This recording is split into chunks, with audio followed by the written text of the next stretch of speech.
Twasalawo okuba nti nate tukolera bantu y'ensonga lwaki gonna ge tuba tufunyewo mukwano tugakutuusaako. NN News Park Channel mu speed y'ekitalokkiriza tubeere ng'ate tugatandika. Palaso simanyi oba munnange ng'anaaterera oba ng'anaayiga naye akyagenda mu maaso n'okuba nti no awera. Mbadde manyi nti olutuula lwe baamuyitamu n'abazadde be nti osanga n'abakkakkanye naye maama Palaso munnange etannapowa agambye buli muyimbi awulira nti naamwewulira amubuulira bubuulizi waali wajja okumusanga babeere nga munnange beemaliriza akatambi keeka. Sagala nnyo twesibe nnyo kwekyo kuwani akola kinani akola kiri kuba nange nja kugamba nti sirinayo ekintu kyonna ku nsi kyemmanyi kiyinza kuzzaawo obulamu bwange ng'obututte. Ontegedde? Eke bwe yatambula yatwala oluguudo lumu taddanga. Radio yatwala lumu naye bonna baakuba bakube. Ontegedde? Twakafiira omufamire yaffe abayimbi babiri nga bakuba bakube. Ontegeera? Ne njigirako nti olwo olugendo luba lumu. Era nze ayagala ozannyira ku bulamu bwange mu Uganda enejjudde emirembe jangu ng'omanye nti wagenda kubaawo oluzibu. If you wanna start different, I look ahead of the park. I am the most expensive player on the field. I'm a leader just like Mandela, but you never wanna be the one to come and test me. I am a soldier like Selassie. If you wanna start beef, there will be consequences. Me and my goons, we are loaded with the man. We ready for the battle if you're ready for the danger. In case you don't know who runs the streets, ask about me. In case you wanna come and play with my life, ask about me. You know, just lost my young brother. Yeah.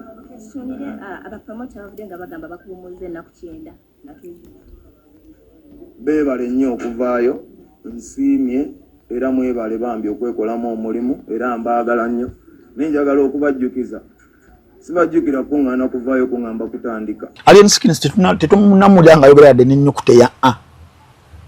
Alien Skin kweyo embeera eyaliwo tayogera ngo kinyukuta yaki ya a. Naye muganda wange Palaso yakola interviews ejo yabadde ku NTV The Beat. Yakoze ku NTV The Beat. Era ndowooza kulwabawuliriza kamba yambe bazanyire nkulaga omuntu naye kati essaawa zino ali kwegamba naye takyali proud of what he did. Okitegeera nti luli yafulumizawo n'ennyimba zaali 2-3 yakola ennyimba 4 kati takyasobola genda mu studio okuddamu kwongerako oba okitegeera olwasembye baluyita Ask About Me lwa Luzungu. Kati yabadde jjo n'ayogera bw'ati nga bibalwanya nembagamba atayagala mujerega situkanga wakatuka kutemia foga mezi sagala kunjerega nawe lemejjerega banno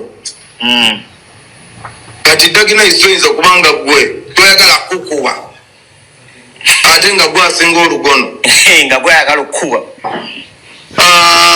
bw'oba oyagala okukuba olina okubeera ready okubeera nga nawe bakuba. Nze siri muntu ayagala kuba. Nze ndi muntu ayagala omwavu n'omugagga buli omu abeere nga bamuwa ekitiibwa okusookera ddala kuba muntu. So frustrations zaali nnyingi, ensobi zaakolebwa ku njuyi zombi nga bwe nkugambye, era ensobi tetukyasobola zijjawo naye tusobola otegedeeza engeri gye tugenda okugenda mu maaso. Kyova olaba kati reconciliation egenda mu maaso, buli omu tutunula engeri gye sobola okugenda okulaba engeri gye twongera mu maaso nga teriimu kulwanagana kuba ffenna tuli bantu ate ffenna tuli bannayuganda. Muganda oba kitegeera nti essaawa zino kati atandise facing the reality. Omanyi facing the reality kiri wano Uganda erina political icons. Tulina Dr. Kanokiza Besigye, tulina omukulu Kyagulanyi Ssentamu, tulina Mugisha Muntu, njogera ku political heads. Yes. Bonna balwana ekintu kimu muntu akole ki? Museveni akole ki? Ave mu buyinza. Singa nteekaawo emundu. Mbagamba njagala munkubira essasi. Okuvaawo okwe kusolwa omukuba omukisa okukwatamu. Nti wayagala kweteekako kivume kyakubanga. Yes. Nze namukuba. Yes. Kati kino Palaso kye yakola okuleka obunanfuusa obali mu mitima kyekyali mu mitima gya buli omu kubanga buli omu ng'agamba omusajja oyo Katonda amutusasuliramu ddi. Yes. That was the excitement. Weebale ebeerawo.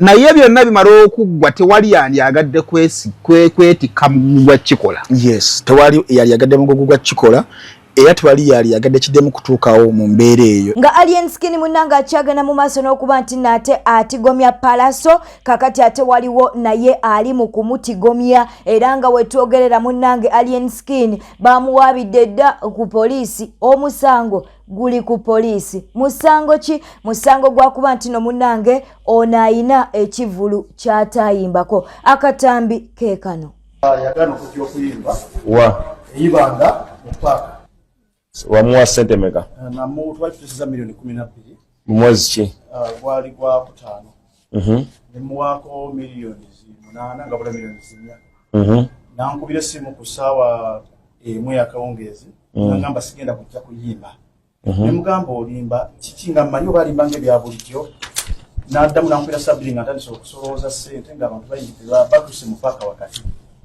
nagamba sigenda kujja nenzigala ekivulu neŋŋamba OC ne DPC n'RPC nebagamba sigenda kusobola kusasula bintu by'abantu biri mu paaka muno bingi nnyo ekivulu kankiggale nenziriza abantu omu ku omu ssente ne bafuluma mu mirembe ne bagenda ne baddayo kati awo nemba nga nfiiriddwa ebbanga eryo negitutte najjako ewuwe nankwata amatayo envubuka gwe bayita kadeyi nankwata bwe bati amateeye nangamba fuluma notambula kulaki endola nenzirayo nga ntuteyo wa kooti okumusavinga empapula ne bankwata mu kifuba saayingira mu nkundi ye munda kwanza sisavinga empapula nga balaga obulazi nti wani waali yeni nankwata mu kifuba ne bakakalate muze kunkuba ekiro kitebankuba nentambula neŋŋenda empapula nazibawa tebazikwata nange oli yazisoma mu gwe bayita kadeyi ne bazibatera ku gate nenzirayo kati awo mbadde sifunanga buyambi bwonna mu bufumbo munange empaawo atalikaaba wetwogereranga Dr. Katiko munanga ali mu maziga olw'ensonga nti nno Rashida mune yakola obwenzi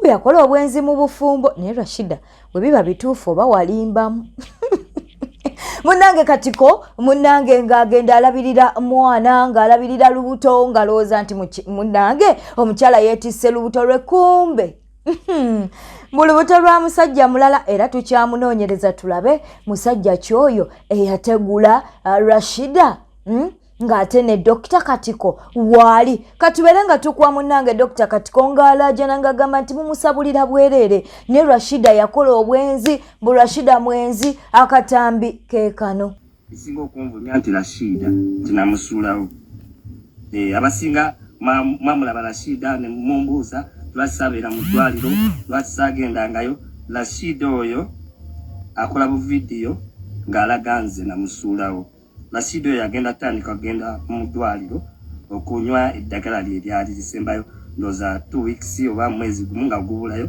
okuzaala naŋŋamba omwana si wange kitegeera n'agenda mu ddwaliro n'amala n'agenda gwagamba nti taata w'omwana we kyovola salabikako mu ddwaliro sirabangako na mwana nange kennyini naye nze yandeka awo gye mutera okundaba gye mwatulabiranga bwe twatandikira laavu yaffe naye nabiraba sonko nagamba omanyi bireke tobyogera mu bantu naye nvuddeyo nga kinyize ensonga za Simpoke kwosa ne full figure munange tezinnaggwa Simpoke ng'agenda ate akubira ku omwagalwa we mbu eyali omwagalwa we ng'amukubira kasimu ng'amugamba nti munnange lwaki wavumye bazadde bange njagala nakulaba mwana wange full figure yawalabudde Simpoke odi eno esana kuba nti no munnange ogyewulirirako omulambo gwe toddangamu okujja ku ssimu yange mbeera mugeza tegende kumanya feesi era sikulaga toneeraganga Malu Kiseka talina bigambo birungi eri Misa Kisemakula kwosa ne munange Aluna Mubiru ate era n'omuyimbi Ronald Mayinja ono naavuddeyo n'abeera ng'ate abasabulidde ki wuliriza katambi bannanga abayimbi omusajja yasitula music industry n'agiwanika waggulu n'akulaga nti omuyimbi asobola okuvaamu omuntu ow'omugaso ensi yonna nekkiriza tiddala kituufu ono wa mugaso obuyaaye bugisibyemu omugu wa music industry ogisika bugiteeka bwansi ate abantu be twali tubalamu amagezi nti Misa Kisemakula Geoffrey Lutaaya simanyi Aluna Mubiru bonna obusajja obulaba bupimi kubanga twaligambe nti obusajja bwavu tebulina kye buyina naye wallahi buyina buli kimu naye omilulugi buli wano buli omukasika buli buwanka ogenda n'olaba kano kaluna mu biru konna n'entunula yokka ng'olaba katunula futwa nawulirako bampaako olugambo nga baŋŋamba nti Muhammad Segirinya mbukeekaamuwa obutwa nabiwulirako awo ne mu ŋŋambo mabega nga baŋŋamba Muhammad Segirinya Muhammad bwako kaluna mu biru keekaamuwa obutwa bino bye bawoza musiraamu munnange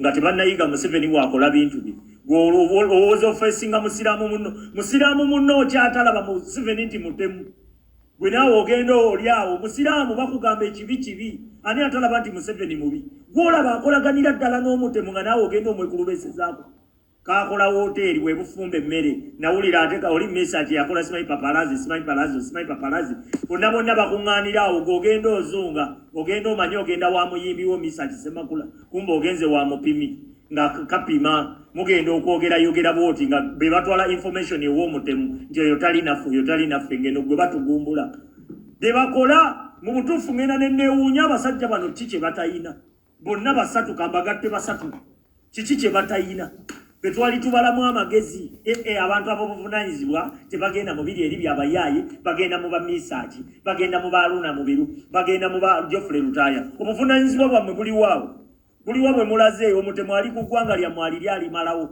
munyunyuntayo bunyunyunsi musitudde ebizimbe bye musitudde mubisitulidde ku musaayi gwa bannammwe era with the time olunaku lujja kukya lumunze nkubuulira mutunuulire ku bintu byammwe ebyo byonna bye mufunidde mu kupima abantu mu kubega mu kukolera omutemu byonna nga bifa ttogge wendibaawo ndibagamba nti sabagamba nkubuulira kubanga engeri gye mweyisaamu basajja mmwe mulagira ddala nti eggwanga Uganda terifugibwa dikiteeta okyakaaba kuba namugjawo omukazi kaakati nno waliwo ate ali mu kulaajana okuba nti naate baamukubako ekibaati kyamugjawe nga musajja Profesa Rashida munnange yali mu kukaaba amaziga gakaaba gakomba olw'ensonga nti nno munnange mu kifo ky'okumugattako mugjawo omukazi baamugattako musajja bannange wobeera ggwe ne bakugattako musajja okola otya kino nga kizitoye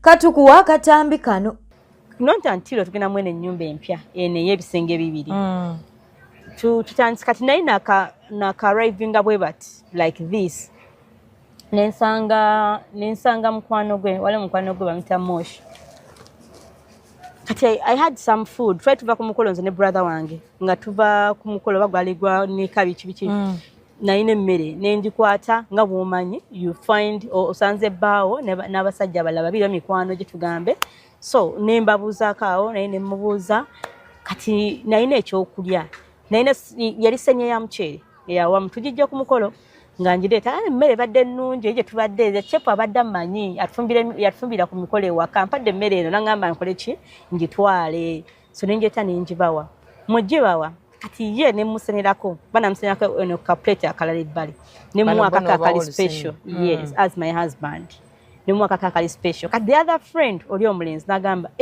ye mama lwaki bamuwe ye nga yanjawulo kuzaffe like hime omuntu afunye mu bubi because ono mwami wange thank you naye yali banga akifunye mu bubi nga tekimusanyudde nga nigagamba nti bo tubasosola how in my heart are you my husband am I entitled to you you're entitled to me nene nchirekawo sasooka kitwalanga kyamaanyi so nenchirekawo ati awo nga tugenda maaso muwadde juice ningolaba kati one of them the others nagamba ngenda beera nga ano nga sivaawo wano muzze nakumpi wano ngenda sula ngenda beera ano nga sivaawo nakyo saategeera kyekitegeeza amanyi kyaliwe agamba kwano muzze ngenda balambulanga webale naye now we entered the house ono yagamba nga nti tagenda kuvaawo atuka ekiseera nga wabeerera ddala I'm sorry to say but bawange yankola ebintu in marriage that kyotayinza kukola mukwano gwo nze nali mukwano gwe. Bwete tambudde olunaku olwaleero webale kwekumira ku Newspark channel eno yokka gy'olina okwekumirako mukwano. Tukuwa amawulire ge tufunawo naye ky'olina okukola kwe kulayikinga mukwano webale ate era njagala obeere ng'osubscribinga kw'ossa n'okulekawo obubaka bwawo mu comment section tujja kubeera nga tukubuuzaako mu vidiyo zaffe ezinaddako era kansooke mbuuzeeko ku mikwano gyaffe bano. Njagala okubuuzaako ku Namusoke Sarah, njagala okubuuzaako ku Baby Shana Namutebi Darat, tumusiime Nusra, tulina mukwano gwaffe ayitibwa Nsamba Kevin Charis Nsamba, amanya mangi. Ate era tulina mukwano gwaffe ayitibwa Olivia. Abo ne betusobodde okuba nti nate tukonako olunaku olwaleero. Beera bulungi, weeraba wonna w'osinze okuba nti no munnange olaba amawulire gaffe, oyinza okuba ng'oli mu ggwanga lya Uganda oba bweru w'eggwanga. Tukwebaza mukwano, weebale kuba nti nate otuwa obudde bwo. Tusuubiza nti tujja kuwa amawulire gonna ge weetaaga. Olugambo lwonna olutambuzibwa olusanga wano.